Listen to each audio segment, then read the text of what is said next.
প্রথমে 4:30টার সময় ঘুম থেকে উঠেছি, ঘুম থেকে উঠে মাঠে দেখে এখনও কেউ ছেলেপেলে আসেনি।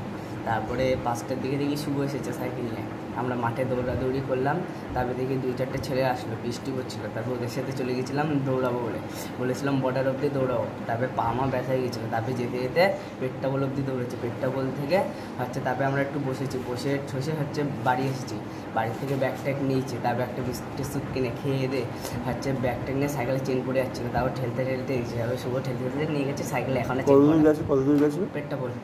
পেটটা বল বর্ডার? হ্যাঁ, বর্ডারে যায়নি, মানে পেটটা বল অবধি গেছি। পেটটা বল মানে ছাড়িয়ে দিলাম তো, পেটটা বলের একদম ওই গেটের সামনে পর্যন্ত দিলাম। ওই পাগলাগারদের মাঠের পুরো সারা কিছু খেয়েছিল? একটা খেয়েছি। খেতে নিয়েছি না, ওসব খেলে হবে না। হরলিক্স বা যেগুলোতে জোর আছে পারবা না, কঠিন, দৌড়ানো কঠিন অনেক। তাহলে তো 3বার দৌড়ালাম, বর্ডার পর্যন্ত গেলাম। না, ক্যাম্পে আবার 1.5 কিলোমিটার দৌড়াতে বলেছে। সেখানে তখন চা দিত আর একটা করে বিস্কুট। চা বা তাতেও হয়, টাকাই নেই, খেয়ে যেতে হবে একটু কিছু। দৌড়াতে হয় তার রোজ সকালে। যদি দৌড়ো তাহলে পুলিশের চাকরি পেয়ে যাবো। এরকম দৌড়াতে হবে মাঝে মধ্যে, মানে প্রতিদিন দরকার নেই, মাঝে মধ্যে এরকম দৌড়াতে হবে। তো পা খুলে যাচ্ছিল।